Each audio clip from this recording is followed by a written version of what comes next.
Assalamualaikum warahmatullahi wabarakatuh. Saya Firdaus, saya dari kelas 8D. Saya akan membahas beberapa hal tentang virus corona. Pemerintah Indonesia kembali mengumumkan adanya tambahan 247 kasus positif infeksi virus corona Selasa 7 April 2020. Sampai saat ini kasus terkonfirmasi positif COVID-19 di tanah air tercatat sebanyak 2.738 orang.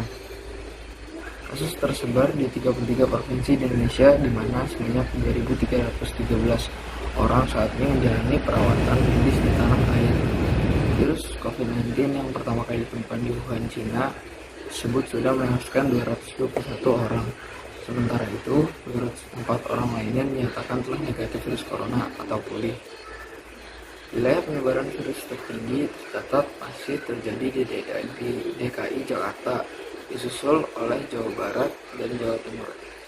Penularan virus corona di Indonesia terkonfirmasi sejak awal Maret 2020 dan terus bertambah dalam waktu sekitar 1,5 bulan. Jumlah kasus positif mencapai lebih dari 11.000 kasus. Penambahan kasus positif mulai melaju cepat sejak 6 April, yakni sekitar 200-300 orang per hari dan mencapai lebih dari 400 orang pada pertengahan April. Pada Selasa 5 Mei, total kasus positif mencapai 12.071 kasus, bertambah 484 kasus dari hari sebelumnya. Jumlah pasien sembuh tercatat terus melampaui kasus kematian, yakni total 2.197 orang yang sembuh dan total 872 orang meninggal dunia pada Selasa 5 Mei. Berikut kurva virus corona di Indonesia berdasarkan data Kementerian Kesehatan.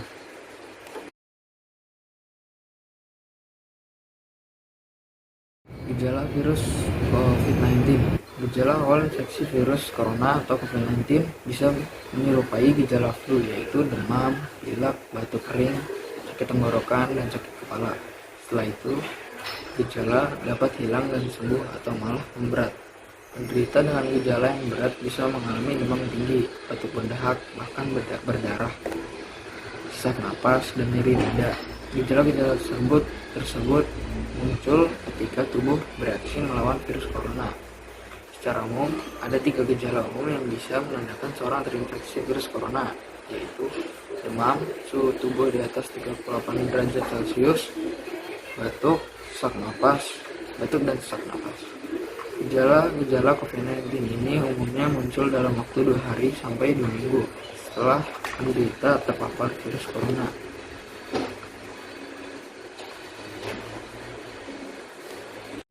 Bagaimana cara mencegah penyakit COVID-19 agar tidak tertular virus tersebut? Pertama, cuci tangan dengan air, sabun, atau alkohol. Salah satu cara mencegah penyakit COVID-19 adalah mencuci tangan. Mencuci tangan merupakan salah satu kebiasaan sehat yang terlihat sederhana, tapi ampuh mengurangi risiko penularan infeksi virus. 2. Mengurangi kontak dengan orang sakit. Selain mencuci tangan, cara lain untuk mencegah COVID-19 adalah mengurangi hingga mencegah kontak dengan orang sakit seperti batuk, demam, dan bersin. Melakukan etika batuk dengan pakai masker saat sakit. Banyak orang yang mengira bahwa menggunakan masker meskipun dalam keadaan sehat merupakan cara efektif mencegah COVID-19. Faktanya tidak demikian. Memakai masker lebih efektif dilakukan pada orang sakit dan tenaga kesehatan yang sering berkontak dengan pasien terinfeksi. 4. Memasak daging dan telur hingga matang. Cara Anda memasak telur dan daging ternyata perlu diperhatikan untuk mencegah penyakit COVID-19. Terakhir adalah menjaga daya tahan tubuh. Sebenarnya hal yang perlu diperhatikan sebagai salah satu cara mencegah COVID-19 adalah menjaga daya tahan tubuh. Apabila sistem kekebalan tubuh rendah, terutama saat sakit, virus lebih mudah menyerang tubuh, entah itu virus flu maupun COVID-19. Menjaga daya tahan tubuh cukup sederhana dan mudah, seperti rutin berolahraga, makan makanan yang bergizi, memenuhi kebutuhan vitamin dan mineral seperti vitamin C dan D. Sekian dari saya. Mohon maaf bila ada kata-kata yang salah. Assalamualaikum warahmatullahi wabarakatuh.